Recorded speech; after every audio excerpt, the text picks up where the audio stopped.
Bom dia, gente. A nossa aula de redação de hoje, nós vamos falar sobre como inserir a alusão histórica em uma redação. Antes de uma alusão histórica em seu texto, é preciso certificar que realmente há uma conexão clara entre o fato histórico e a tese defendida. Para não correr o risco de inserir uma abordagem histórica pontual ou deslocada do restante da reflexão proposta do texto, a professora Maria Catarina recomenda que o estudante se faça as seguintes perguntas. Esse movimento se perpetuou? Essa prática cultural ou comportamento social ainda acontece? Ela diminuiu ou aumentou? A tentativa na atualidade de reparar ou transformar esse traço histórico. Essas propostas estão funcionando ou é preciso mudar de estratégia para reparar o problema? Então, você faz essas questões para ver se for positiva essas perguntas, você está no caminho certo. Eu vou citar 10 alusões históricas coringas. Aqui diz, as possibilidades de alusões históricas são infinitas. Elas variam de acordo com o tema da redação e o repertório de cada estudante. Mas existem alguns períodos históricos que se conectam com diversos assuntos e merecem atenção. São chamadas as alusões históricas coringas. Grécia ou Roma Antiga. Democracia, cidadania e filosofia. Organização de cidade, estética, valorização do trabalho, direito político, engenharia, preconceito com pessoas com deficiência e homossexualidade. Então, vocês viram que se falar desses temas, você pode citar a Grécia e a Roma Antiga. Então, pesquise alguma coisa sobre a Grécia e a Roma Antiga, que vocês podem cair algum tema que vocês podem relacionar esse assunto aí. Outro, Idade Média, condições de higiene, pandemias como a peste negra, religião, intolerância religiosa, que é a Santa Inquisição da Igreja Católica, e desigualdade e revoltas sociais. Então, procure estudar sobre esses assuntos aí, caso caia alguma coisa relacionada a condições de higiene, com as pandemias, que pode cair algum assunto sobre isso. Aí fala da Idade Média, vocês podem fazer uma leitura, mas é melhor que vocês também estudem pelo livro de vocês. Colonização, aí no caso a colonização brasileira.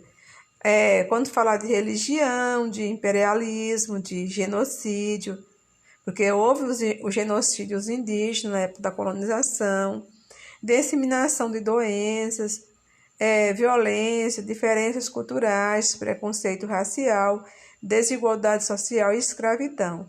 Porque vocês sabem que na época da colonização houve a escravidão primeira do índio e depois a do negro.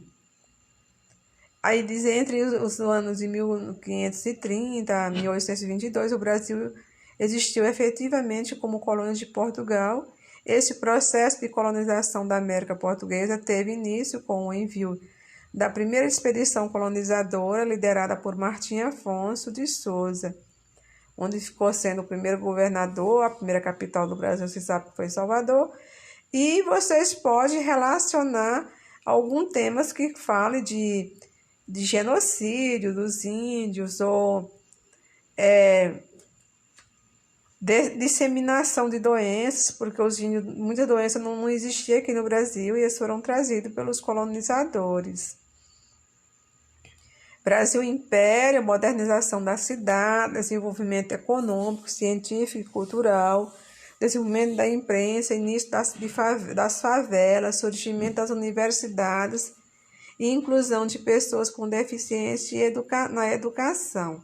Então, qualquer tema também que for falar, se relacionar com esses temas aí que foram citados, você pode falar do Brasil Império, porque teve toda esses fatos começaram a acontecer a partir do Brasil Império. Aí essa parte a gente salta, Revolução Industrial, trabalho escravo, trabalho feminino, trabalho infantil, poluição, direito dos trabalhadores, capitalismo e desigualdade social. Então, se vocês forem falar desses temas, vocês podem citar a Revolução Industrial. Então, pesquisem, porque aí vocês vão ter informações se o tema for o trabalho escravo, ou o trabalho feminino, ou o trabalho infantil, ou a poluição. Se falou de qualquer tema, vocês podem retomar lá na Revolução Industrial. Aí tem a década, né, quando surgiu a Revolução Industrial, que foi nos séculos 18 e 19. Então, você aí tem algumas coisas que vocês podem dar uma lida. Eu gostaria que vocês lessem mais para o livro de vocês, de história, fizessem pequenos resumos. A crise de 29 também é um fato histórico que pode citar em vários temas. Aí está citando alguns: instabilidade econômica, economia, consumismo, desemprego, pobreza, fome, desigualdade e capitalismo. Essa crise 29, ela aconteceu e aí vocês podem agora, também nós estamos enfrentando uma crise econômica em consequência da pandemia, e vocês podem fazer a relação com essa crise de 29, caso fale de alguma instabilidade econômica no Brasil, vocês podem falar dessa crise que foi uma crise mundial. Aí diz como foi que aconteceu, que foi em 1929, o capitalismo passou por uma maior crise até então. Seu epicentro aconteceu nos Estados Unidos, que já havia se consolidado como principal economia do mundo pós Primeira Guerra Mundial, mas seu alcance alcançou o mundo todo. A crise de 29, marcada pela quebra da Bolsa de Valores de Nova York, foi seguida por uma grande depressão econômica que resultou na falência de diversas empresas e no aumento da pobreza e do desemprego. Politicamente, a crise econômica que se espalhou pelo mundo contribuiu com a chegada do poder dos regimes totalitários em países que ainda sofriam as consequências da Grande Guerra. Então, vocês sabem o que é os regimes totalitários? São aqueles antidemocracia, que nós estamos correndo risco, não é? Porque nós estamos vivendo também uma crise muito forte. Nazismo e fascismo. E o nazismo e o fascismo, vamos ver o que quer dizer isso. Intolerância, radicalismo, nacionalismo, manipulação da população, propaganda e mídia, preconceito, censura, liberdade, genocídio, direitos humanos e preconceito com pessoas com deficiências. Então, vocês viram que aí, vários temas, vocês podem citar o fascismo ou o nazismo, que é isso. Mas o nazismo que nós vamos falar da Alemanha, não é? O nazismo, também chamado de nacional-socialismo, foi uma ideologia de extrema-direita, originada do fascismo. Esta ideologia esteve presente no Partido Nacional Socialista dos Trabalhadores Alemães, mais conhecido como Partido Nazista, que permaneceu ativo até 1945, com o fim da Segunda Guerra Mundial. Eu trouxe algumas características do nazismo para que vocês entendam o que quer dizer nazismo. Exaltação do líder, ou seja, exaltação de Hitler, feita principalmente através de propaganda, partido único, unipartidarismo, monopartidarismo, isto é, apenas um partido era legal, o Partido Nazista. Anticomunismo, a Revolução Russa havia acontecido recentemente e o comunismo era considerado uma ameaça à ideologia nazista. Militarismo e belicismo. Belicismo é que exalta a guerra, não é? A bélica quer dizer guerra. Nacionalismo exacerbado, que é o fanismo, que também ocorria por meio da propaganda, principalmente.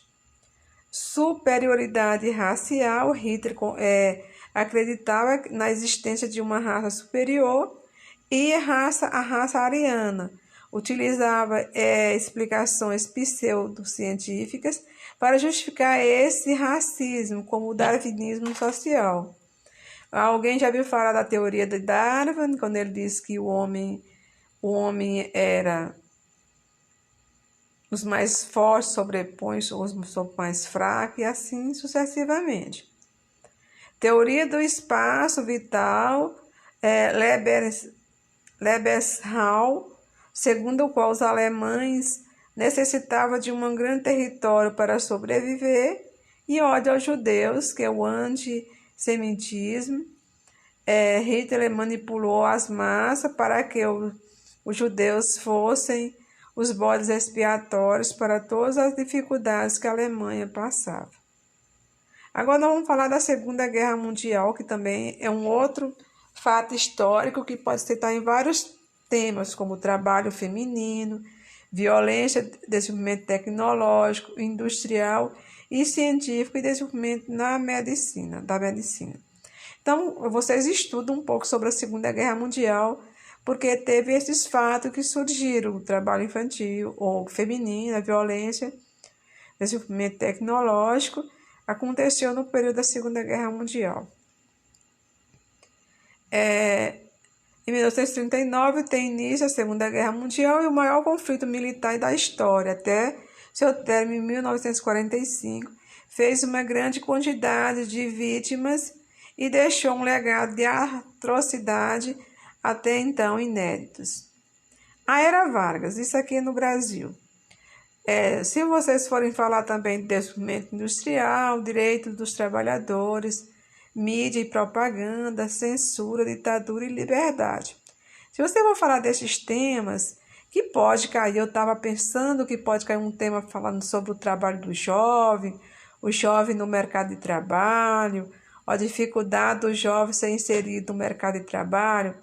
E aí vocês podem fazer essa relação lá da Era Vargas, da CLT, dos direitos trabalhistas, e falando de uma nova proposta do governo atual, que ele está propondo fazer uma nova carteira, uma carteira chamada Verde e Amarela, para ser como se fosse o primeiro emprego dos jovens, para que eles tenham mais facilidade de arranjar um emprego.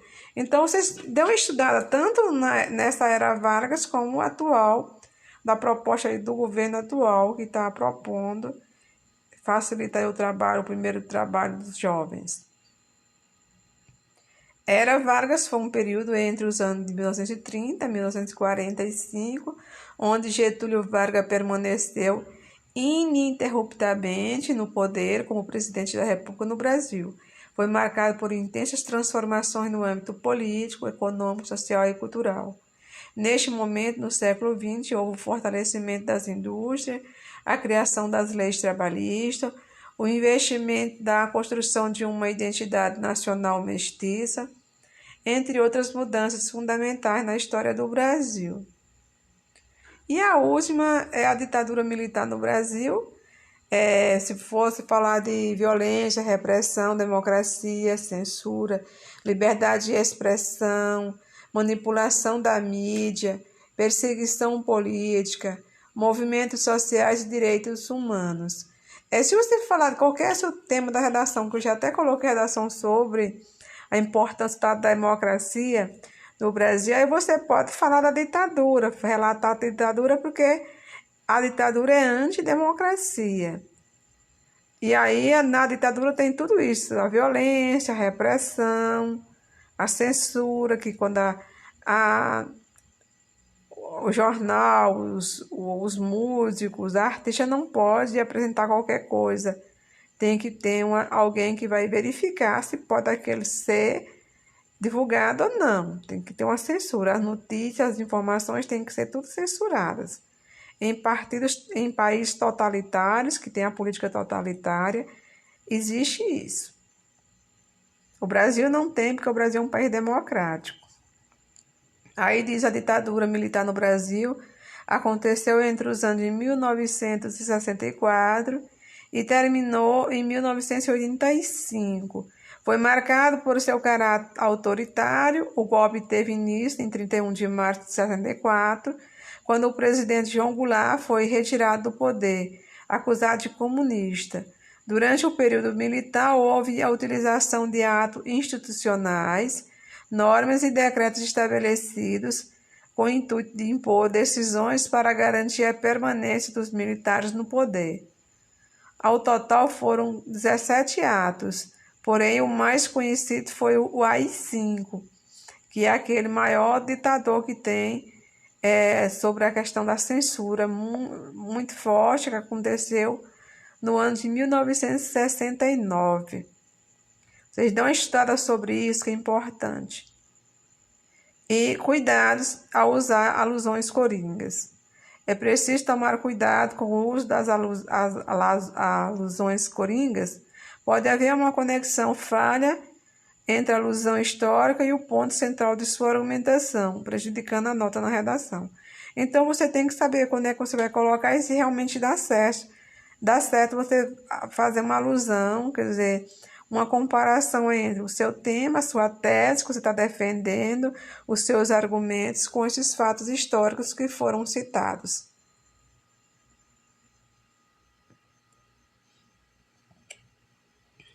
Aqui diz o seguinte: dê uma olhada em algumas alusões históricas usadas na redação nota 1000 de Enem de 2019, cujo tema foi a manipulação do comportamento do usuário pelo controle de dados da internet.